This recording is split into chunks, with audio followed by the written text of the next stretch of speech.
मुस्लिम वोटों की सियासत क्या शिवपाल यादव को एक बड़े बयान देने के लिए मजबूर कर चुकी है?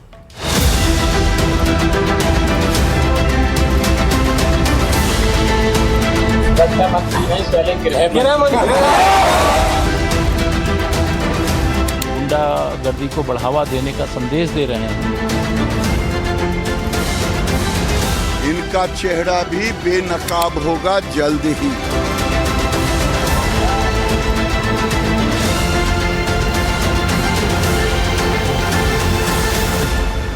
आज सबसे पहले आपको दिखाती हूं उस एक मुलाकात की तस्वीर जिसने उत्तर प्रदेश की सियासत में एक बार फिर से आजम खां के वर्चस्व की बात शुरू कर दी है। आजम खां क्या फिर से यूपी की सियासत में लौटेंगे और बड़े सिरे से लौटेंगे? ये जो तस्वीरें मैं आपको दिखा रही हूं, ये शिवपाल यादव की तस्वीरें हैं जो जेल में आजम खां से मिलने पहुंचे और आजम खां से मिलकर उन्होंने बड़ी बात कह दी। पहले ये तस्वीरें देखिए।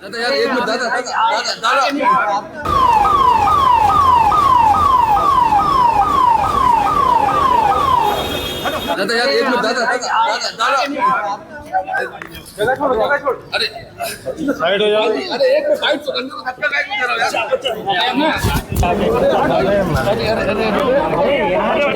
आपकी बात हराना है और उत्तर प्रदेश में समाजवादी पार्टी की सरकार बनाना है। अखिलेश यादव को मुख्यमंत्री बनाना है। तब इनको सबको भाई को रक्षा मंत्री बनाना बनेगी, भाई बनेगी, बनेगी सरकार बनेगी। बिल्कुल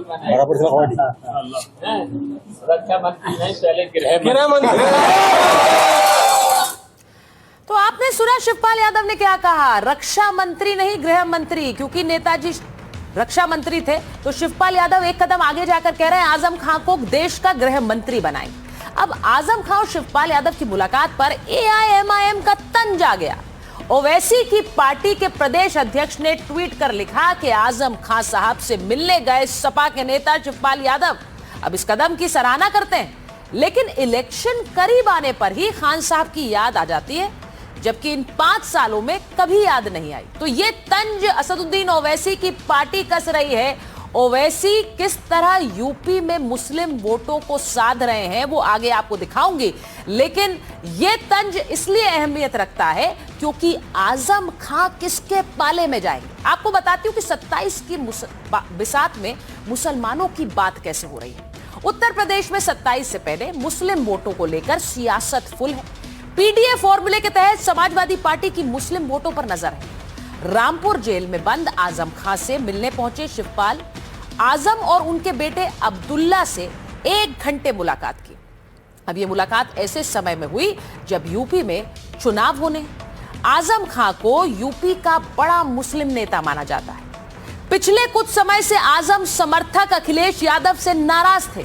नाराजगी की वजह आजम विरोधी नेताओं की सपा में एंट्री है। शिवपाल यादव की मुलाकात से कड़वाहट खत्म करने का प्रयास किया गया। मुलाकात के बाद शिवपाल जौहर यूनिवर्सिटी भी पहुंचे। सपा की सरकार में आजम खां को गृह मंत्री बनाने का ऐलान कर दिया। जौहर यूनिवर्सिटी को लेकर भी सपा पर कई सवाल उठे थे।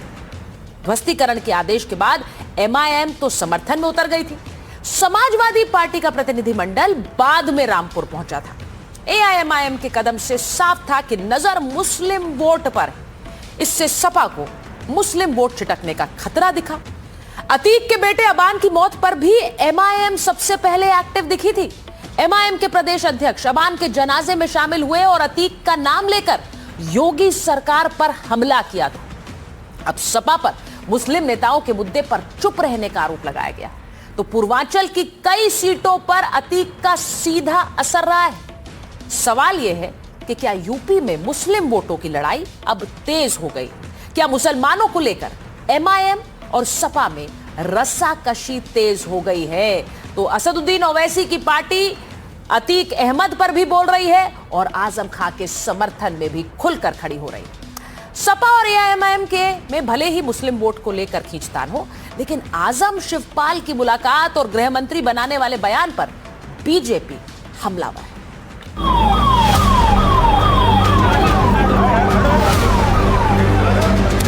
बैंक जुटाने के लिए मुस्लिम तुष्टीकरण की राजनीति कर रहे हैं, गुंडागर्दी को बढ़ावा देने का संदेश दे रहे हैं, जंगल राज्य उत्तर प्रदेश में फिर से स्थापित करने का रास्ता तलाश रहे हैं।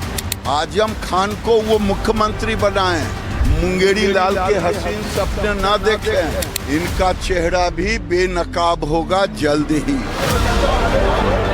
एक कहावत है ना नॉर्मल तेल होगा न सपा सरकार बनाएगी। इसलिए इस प्रकार की बातों का न तो कोई जवाब है और न ही इस प्रकार के सपनों का कोई उत्तर है।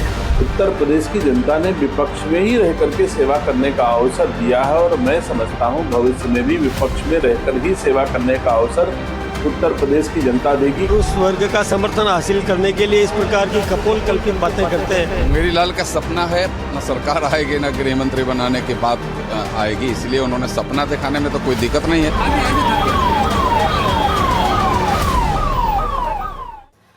अब आपको ये बताती हूँ कि उत्तर प्रदेश में योगी आदित्यनाथ को अगर हराना है तो मुस्लिम वोट चाहिए। यूपी में मुसलमानों पर कई पार्टियों की नजर है। सपा, बसपा, एमआईएम ने अभियान तेज किया है। 403 सीटों में से 143 सीटें मुस्लिम प्रभावित हैं। 70 सीटों पर मुस्लिम आबादी 20 से 30% है। 73 सीटों पर मुसलमान 30% से ज्यादा है। 36 सीटों पर मुस्लिम अपने बूते जीत सकते हैं। 107 सीटों पर मुसलमान जीत हार तय करते हैं। 2022 में 79% मुस्लिम वोटरों ने सपा का साथ दिया। सपा विधायकों की संख्या 47 से बढ़कर 111 हो गई। अखिलेश मुस्लिम वोटर को अपनी तरफ लाना चाहते हैं। एमआईएम ने भी 200 सीटों पर लड़ने का ऐलान किया है। ओवैसी का फोकस मुस्लिम बहुल सीटों पर ज्यादा है। असदुद्दीन ओवैसी कई जिलों में रैली कर चुके हैं। ओवैसी की यह तैयारी सपा के लिए बड़ी चुनौती है। जिन सीटों पर ओवैसी की तैयारी है वो सपा का गढ़ है। ओवैसी की एंट्री से सपा का पूरा गेम बदल सकता है। अब आपको बताती हूं कि उत्तर प्रदेश में न सिर्फ मुस्लिम वोट बल्कि 80-20 का खेल क्या शुरू हो गया है, क्योंकि हर पार्टी एक तरह से मुसलमानों को जुटाने में लगी है तो दूसरी तरफ हिंदुओं का ध्रुवीकरण भी एक तरह से देखा जा रहा है। आपको बताती हूं यूपी में चुनावों से पहले 80-20 की सियासत कैसे गरमाई है। समाजवादी पार्टी मुस्लिम वोटर्स को साधने में जुटी है। बीजेपी की काट के लिए सॉफ्ट हिंदुत्व पर काम कर रही है। मंदिरों, हिंदू आस्था से जुड़े मुद्दों पर एसपी का रुख बदल गया है। बीजेपी अपने कोर हिंदुत्व नैरेटिव को धार देने में जुटी हुई है और क्योंकि बीजेपी को पता है कि अब ब्राह्मण सम्मेलन सपा भी कर रही है, ब्राह्मणों को लुभाने की कोशिश एक समय पर दलित राजनीति के लिए जाने जाने वाली मायावती भी कर रही हैं, तो इसीलिए वो भी अपने हिंदुत्व को धार दे रही है। बलिया से एक ऐसा बयान आया जिसपे बहुत सारे सवाल भी उठ रहे हैं। बलिया में बीजेपी के पूर्व विधायक सुरेंद्र सिंह ने क्या कहा? मुसलमान देश छोड़ेंगे तो दुनिया में कई जगह मिल जाएंगे। पाकिस्तान से लेकर 56 देश बसने के लिए जमीन दे देंगे। हिंदुओं को देश छोड़ना पड़ा तो कहीं जगह नहीं मिलेगी। तो ये जो बयान बीजेपी के पूर्व विधायक ने दिया, क्या इसका भी चुनावी कनेक्शन है? जरा सुनिए। आज अखिलेश जी हो चाहे कोई भी पार्टी वाले कांग्रेसी हो, ये तो जिस दिन भारत के ऊपर संकट पड़ेगा अपना जो है विदेश का टिकट कटाएंगे सब और जाकर के जर्मनी अमेरिका में बस जाएंगे। लेकिन ये मुसलमान और आतंकवादी सोच के लोग तभी तक अखिलेश जी तुमको भी नेता मान रहे हैं जब तक उनकी संख्या इस लायक नहीं है कि हम अपनी इंडिपेंडेंट जो है अपना प्रत्याशी जिता सकते हैं। यदि मुसलमान को भारत की धरती छोड़ करके जाना पड़ा तो अल्लाह अकबर करके पाकिस्तान से लेकर के 56 देश उसको बसने के लिए जमीन दे देगा। ईसाइयों को भगना पड़ा तो तमाम देश ऐसे हैं जिनको ईसा मसीह का नाम लेकर के बसने के लिए अनुमति दे देगा। लेकिन कल्पना करो यदि भारत की धरती से अपने ही घर को छोड़ करके हिंदुओं को भगना पड़ा तो दुनिया में कोई 1 इंच भी जमीन मिलने वाला नहीं है। इस धरती का श्रृंगार है हिंदू, इस धरती का अभिमान है हिंदू, इस धरती का शान है हिंदू, इस धरती का स्वाभिमान है हिंदू। तो बीजेपी के नेता उत्तर प्रदेश में हिंदू वोट को एकजुट करने में लगे हुए हैं, इस तरह के बयान दे रहे हैं। लेकिन इस बीच गोरखपुर जहां से खुद योगी आदित्यनाथ आते हैं, वहां पर एक ब्राह्मण पर हमला हो गया और इस हमले को लेकर सियासत उफान मार रही है। अखिलेश यादव ने खुद ब्राह्मण पर हमले का मुद्दा उठा दिया।